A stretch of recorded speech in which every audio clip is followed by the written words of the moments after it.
നമുക്ക് കിരണിന്റെയും കല്യാണിയുടെയും ഇന്നത്തെ നല്ലൊരു കഥ കേട്ടാലോ? വീഡിയോ ഇഷ്ടപ്പെടുവാണെങ്കിൽ ഒന്ന് ഹൈപ്പ് ചെയ്യാൻ മറക്കരുത് കേട്ടോ. അങ്ങനെ നമ്മൾ കാണുന്ന ഒടുവില് രൂപ വീട്ടിലേക്ക് വരുന്നുണ്ട്. വീട്ടിലേക്ക് വരണ സമയത്ത് കല്യാണി ചോദിച്ചു, എങ്ങനെയുണ്ടമ്മേന്ന് ചോദിച്ചു. ഇപ്പൊ കുഴപ്പമില്ല മോളെ. അല്ല ശാരി ആന്റിക്ക് അവൾ ഇപ്പോഴും ICU തന്നെയാ, ഒന്നും പറയാറായിട്ടില്ല, ക്രിട്ടിക്കൽ നിലയിൽ തന്നെയാന്ന് പറഞ്ഞു. അത് കേട്ട് കഴിഞ്ഞപ്പോ സേനം പറഞ്ഞു, എന്ത് ചെയ്യാനാന്ന് പറ, അങ്ങനെയൊക്കെ സംഭവിച്ചു പോയില്ലേ. കിരണും പറഞ്ഞു, ശാരി ആന്റിക്ക് വയ്യായിക വന്നെന്ന് അറിഞ്ഞു കഴിഞ്ഞപ്പോ തന്നെ അമ്മയുടെ BP കൂടി, അമ്മയ്ക്ക് BP ലോ ആയിരുന്നല്ലോ. രൂപ പറഞ്ഞു, എന്നാലും ഇങ്ങനെയൊക്കെ സംഭവിക്കും നമ്മൾ വിചാരിച്ചോ മോളെന്ന് പറഞ്ഞു. അപ്പോഴേക്ക് യാമിനി പറഞ്ഞു, ചേച്ചി ഇങ്ങോട്ടേക്ക് വാ എന്നും പറഞ്ഞുകൊണ്ട് രൂപയും വിളിച്ചുകൊണ്ട് അങ്ങോട്ട് പോയി. കൂടെ കല്യാണിയും കൂടെ പോവാണ്. ആ സമയം കിരണിനോട് സേനം പറഞ്ഞു, എന്നാലും ആരായിരിക്കും ഇവിടെ കയറിയ കൊലയാളി? അയാള് ശരിക്കും ഒരു കൊലയാളി തന്നെയാ, അല്ലെങ്കിൽ ഒന്ന് ആലോചിച്ച് നോക്കിയേ.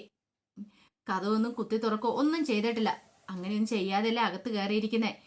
അപ്പൊ പിന്നെ അത് എങ്ങനെയായിരിക്കും? കിരൺ പറഞ്ഞു, അതാ എനിക്കും മനസ്സിലാകാത്തെ, അതിന്റെ കാരണം എന്താന്ന്. സേനം പറഞ്ഞു, അങ്ങനെയാണെങ്കിൽ അകത്തുനിന്ന് ആരെങ്കിലും കഥ തുറന്നു കൊടുക്കാതെ അയാൾ അകത്ത് കയറുവോ? അല്ലച്ചാ, ഇപ്പൊ അകത്തുനിന്ന് ആരാ കഥ തുറന്നു കൊടുക്കാനുള്ളേ? ശാരി ആന്റിയും കല്യാണി മാത്രമേ ഉള്ളൂ. കല്യാണി മാത്രമല്ലേ ഉള്ളൂ. അപ്പൊ പിന്നെ ശാരി ആന്റി അങ്ങനെ ചെയ്യുമെന്ന് തോന്നുന്നുണ്ടോ? എടാ, നമുക്കങ്ങനെ ആരെയും കണ്ണടച്ച് വിശ്വസിക്കാൻ പറ്റില്ല. കാരണം ഈ പറയുന്ന ശാരിയുടെ ഉള്ളില് വൈരാഗ്യം ഉണ്ടെങ്കിലോ രാഹുലിനെ തീർത്തില്ലേ. രാഹുലിനെ തീർക്കുക മാത്രമല്ല, ഈ രൂപ ഇപ്പൊ പണ്ടത്തെ പോലെ ഒന്നുമല്ല. ശാരിക്ക് എത്ര പ്രാധാന്യമൊന്നും കൊടുക്കാറൊന്നുമില്ല, നേരത്തെ അങ്ങനെ ആയിരുന്നില്ല.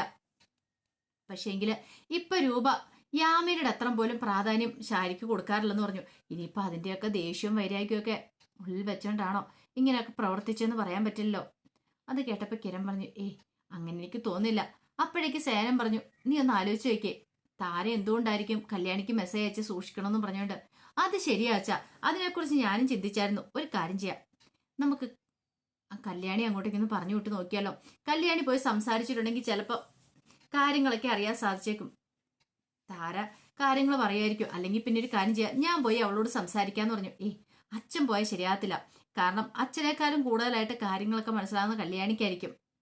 കല്യാണിക്കല്ലേ താരാന്റിയുടെ സംസാരം കൂടുതൽ മനസ്സിലാക്കാൻ പറ്റുള്ളൂ. ഒരു കാര്യം ചെയ്യാം, അച്ഛന് പകരം അവള് പോട്ടെ എന്ന് പറഞ്ഞു. അപ്പോഴേക്കും കല്യാണി അങ്ങോട്ടേക്ക് വന്നു.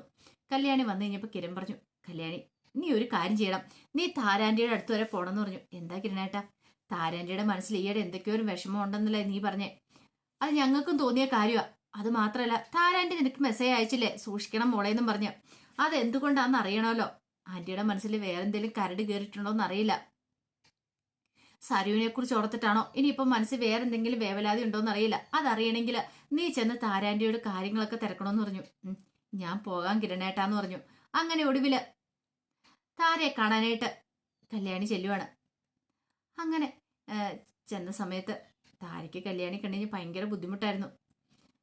ചെന്ന് കഴിഞ്ഞപ്പോഴത്തേനും കല്യാണി ചോദിച്ചു, അല്ല എന്താ ആന്റി, ആന്റിയുടെ മുഖം എന്താ വല്ലായിരിക്കണമെന്ന് ചോദിച്ചു. ഒന്നുമില്ല ആന്റി, എന്തിനാ എനിക്കൊരു മെസ്സേജ് അയച്ചത് സൂക്ഷിക്കണമെന്ന് പറഞ്ഞുകൊണ്ട്. അല്ല അത് പിന്നെ ആന്റിയുടെ മനസ്സിൽ എന്തോ ഒരു പ്രശ്നമുണ്ട്, സരിയുമായിട്ട് വഴക്കടിക്കോ മറ്റോ ചെയ്തോ? ഇല്ല. പിന്നെ എന്തിനാ ആന്റി? സാധാരണഗതിയിൽ ആന്റിക്ക് അങ്ങനെ എന്തെങ്കിലുമൊക്കെ സങ്കടം വരുമ്പോഴാണ് ആന്റി അങ്ങനെ ചെയ്യാറുള്ളത്, വിഷമിച്ചിരിക്കാറുള്ളത്. പോരാത്തതിന് എനിക്ക് മെസ്സേജ് അയച്ചിട്ടുണ്ട്. എന്തുകൊണ്ടാ? ആന്റിക്ക് എന്തെങ്കിലും വിവരം കിട്ടിയിട്ടുണ്ടായിരുന്നോ എനിക്ക് അപകടം ഉണ്ടാവുന്ന? അതിന്റെ അടിസ്ഥാനത്തിലാണോ ആന്റി അങ്ങനെ മെസ്സേജ് അയച്ചതെന്ന് ചോദിച്ചു. അതിന് താര മറുപടിയൊന്നും പറഞ്ഞില്ല. താരയ്ക്ക് വല്ലാത്തൊരു ടെൻഷനാ.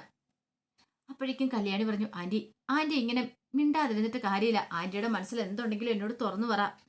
എനിക്കറിയാം ആന്റിയുടെ മനസ്സിൽ എന്തോ ഒരു ദുഃഖം തളം കെട്ടി കിടപ്പുണ്ട്. അത് പുറത്തു വന്നെങ്കിൽ മാത്രമേ ഞങ്ങൾക്ക് അറിയുള്ളൂ, അല്ലെങ്കിൽ പിന്നെ ഞങ്ങൾ എങ്ങനെ അറിയാനാ? താര ഒന്നുമില്ലാന്ന് പറയുന്നു. അപ്പോഴേക്കുമാണ് കൃത്യം സരുവിന്റെ വരവ്.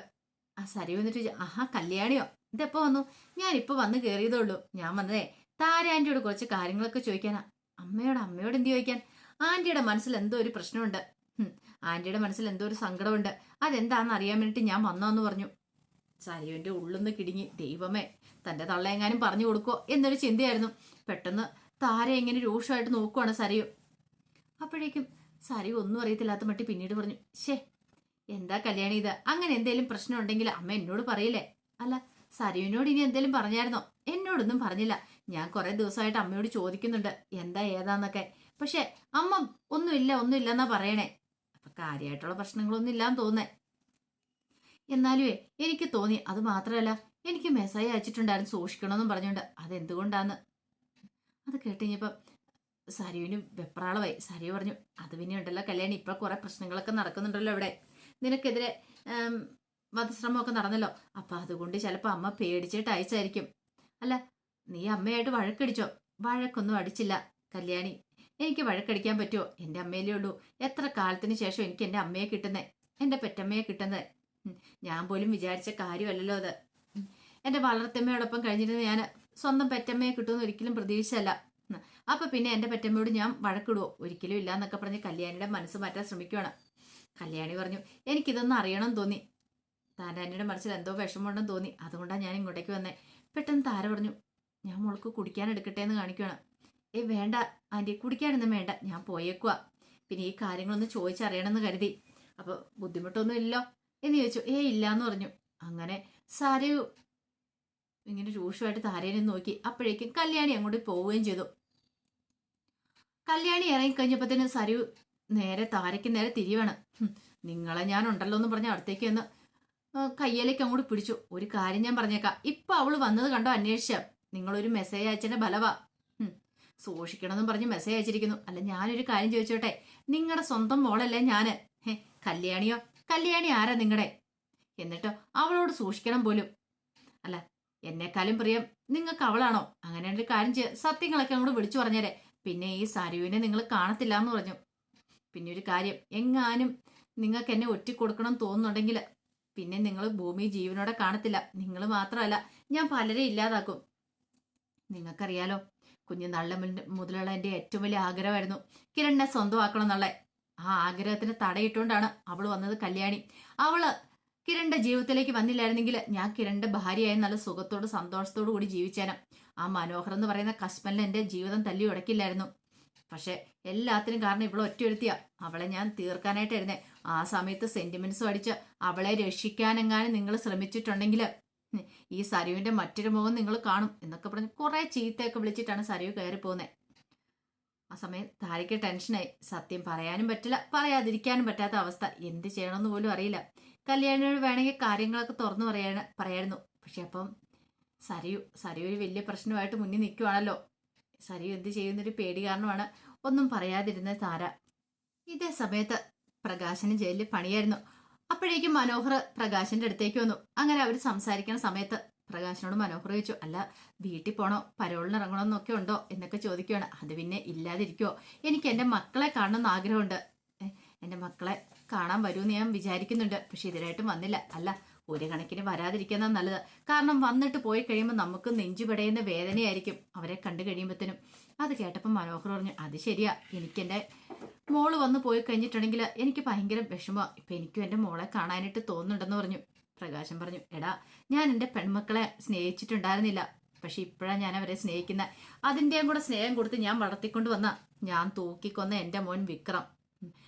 ഇപ്പം എനിക്ക് രാത്രി കിടന്നിട്ടുണ്ടെങ്കിൽ ഉറക്കമില്ല, അറിയാമല്ലോ. ഉറങ്ങി കഴിഞ്ഞിട്ടുണ്ടെങ്കിൽ എൻ്റെ പെൺമക്കളുടെ മുഖം എൻ്റെ മനസ്സിലേക്ക് വരുന്നത്. മുമ്പൊക്കെ എന്ന് പറഞ്ഞിട്ടുണ്ടെങ്കിൽ എൻ്റെ മോന് ഒരു പോറൽ പറ്റിയാൽ എനിക്ക് ഉറങ്ങാൻ പറ്റില്ല. രാത്രി മൊത്തം ഞാനിങ്ങനെ റോന്തി വിറ്റും. പിന്നെ അവന് സുഖമായെങ്കിൽ മാത്രമേ എനിക്കൊരു സമാധാനം ആകത്തുണ്ടായിരുന്നുള്ളൂ. പക്ഷെ ഇപ്പം നേരെ തിരിച്ചാടാ. കാരണം എൻ്റെ പെൺമക്കൾക്ക് എന്തെങ്കിലും ആപത്ത് സംഭവിക്കുമെന്ന് ഓർത്തിട്ട് എൻ്റെ ഉറക്കം നഷ്ടപ്പെട്ടെ. നിനക്കൊക്കെ അറിയാലോ ഞാൻ എങ്ങനെ അവനെ നോക്കി വളർത്തിക്കൊണ്ട് വന്നേന്ന്. അത്ര കാര്യത്തോടു കൂടി ഞാൻ അവനെ വളർത്തിക്കൊണ്ട് വന്നേ. പക്ഷെ എന്ത് ചെയ്യാൻ പറ്റും, അവൻ ഒടുക്കം എനിക്കിട്ട് തന്നെ പാര പണിതു.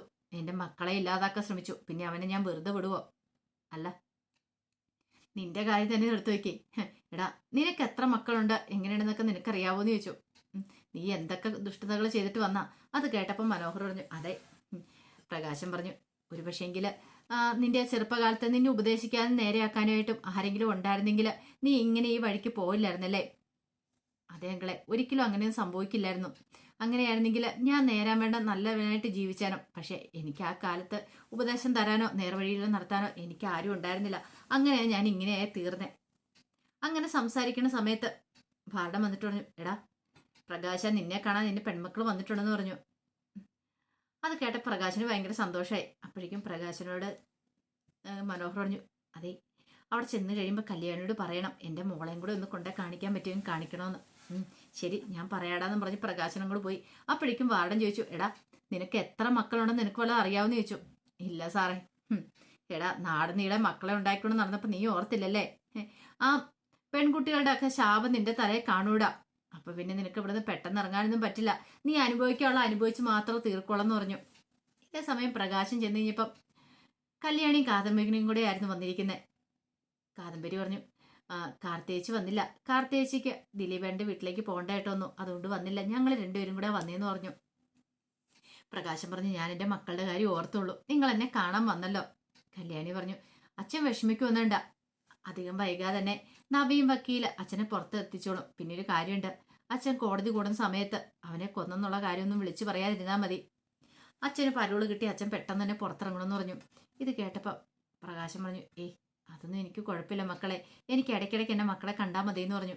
അത് കേട്ടപ്പോൾ കല്യാണി പറഞ്ഞു, അതല്ല അച്ഛാ, അച്ഛനെ എത്രയും പെട്ടെന്ന് പുറത്തെത്തിക്കാനാണ് ഞങ്ങൾ ശ്രമിക്കണമെന്ന് പറഞ്ഞു. വേണ്ട മക്കളെ, എന്തിനാ പുറത്തെത്തിക്കുന്നേ? എനിക്ക് നിങ്ങളെ കാണാൻ എന്നൊക്കെ ആഗ്രഹമുണ്ട്. നിങ്ങൾക്കൊരു പോറൽ സംഭവിച്ചെന്നറിയാൻ എനിക്ക് സഹിക്കാൻ പറ്റില്ല. നിങ്ങൾക്കറിയാലോ, ഇപ്പോഴും ഞാൻ നിങ്ങളെ ശരിക്കും സ്നേഹിച്ചു തുടങ്ങുന്നേ. അവനെ മാത്രമേ സ്നേഹിച്ചിട്ടുള്ളൂ. അത് നിങ്ങൾക്ക് അറിയാവുന്ന കാര്യമല്ലേ, ഞാൻ എൻ്റെ മകനെ എത്രമാത്രം സ്നേഹിച്ചിട്ടുണ്ടെന്ന്. നിങ്ങൾക്ക് കൊടുക്കേണ്ട സ്നേഹവും കരുതലും കൂടെ ഞാൻ അവന് കൊടുത്ത് അവനെ വളർത്തിയത്. ചെറുപ്പകാലത്ത് നിങ്ങൾക്ക് സ്നേഹം കിട്ടിയിട്ടില്ല. പക്ഷേ ഈ കുറച്ച് നാളുകൾ മാത്രമായുള്ളൂ നിങ്ങളെ ഞാൻ സ്നേഹിക്കാൻ തുടങ്ങിയിട്ട്. ചിലപ്പം അതിനുള്ള ശിക്ഷയായിരിക്കും ദൈവം എനിക്ക് തന്നെ. എൻ്റെ മകൻ ഇങ്ങനെ തലതിരിഞ്ഞു പോയത് അവൻ്റെ അന്തകനായിട്ട് എന്നെ ദൈവം തന്നെ നിയോഗിച്ച് ഒടുവില് അങ്ങനെ തന്നെ സംഭവിക്കുകയും ചെയ്തു. ഇത് കേട്ട് കഴിഞ്ഞപ്പോൾ കല്യാണി പറഞ്ഞു, ഇനി എന്തിനാ അച്ഛൻ അതിനെക്കുറിച്ചൊക്കെ ആലോചിക്കണേ? അച്ഛൻ അതൊന്നും ഓർത്ത് ടെൻഷൻ അടിക്കണ്ട. അച്ഛൻ ധൈര്യമായിട്ടിരിക്കുക എൻ്റെ മോളെ. ഒരു പക്ഷേങ്കിൽ ഇനി ഞാൻ എത്ര കാലം ഉണ്ടാവുമെന്ന് പോലും അറിയത്തില്ല. പുറത്തിറങ്ങി നിങ്ങളെ കാണാൻ പറ്റുമെന്നും അറിയത്തില്ല. അതിന് മുമ്പ് മിക്കവാറും ഞാൻ അങ്ങോട്ട് തീരുമെന്ന് പറഞ്ഞു. ദേച്ചാ, ആറാൻ പറ്റുന്ന വാക്കുകളൊന്നും വെറുതെ പറയരുത് കേട്ടോ. അതിന്റെ ആവശ്യമൊന്നുമില്ല. അച്ഛൻ അങ്ങനെ പെട്ടെന്ന് മരിക്കാനൊന്നും പോകുന്നില്ല. അച്ഛൻ വരും. അച്ഛൻ അവിടെ വന്ന് നല്ല സന്തോഷത്തോടെ ജീവിക്കുകയും ചെയ്യും. അച്ഛൻ ഇനി അധികം ശിക്ഷയൊന്നും കിട്ടാൻ പോകുന്നില്ല. അച്ഛൻ ധൈര്യമായിട്ട് ഇരിക്കാനൊക്കെ പറഞ്ഞിട്ട് പ്രകാശിനെ ആശ്വസിപ്പിക്കുകയാണ്. അപ്പൊ അതിന്റെ വിശേഷങ്ങളൊക്കെ എന്ന് കാണുന്നത്. ഇതിന്റെ ബാക്കി കഥയുമായിട്ട് വൈകുന്നേരത്തെ പ്രമോയി വരാട്ടോ. ഒരിക്കൽ കൂടി എല്ലാവർക്കും ശുഭദിനം നേർന്നുകൊണ്ട് നിർത്തുന്നു. നന്ദി.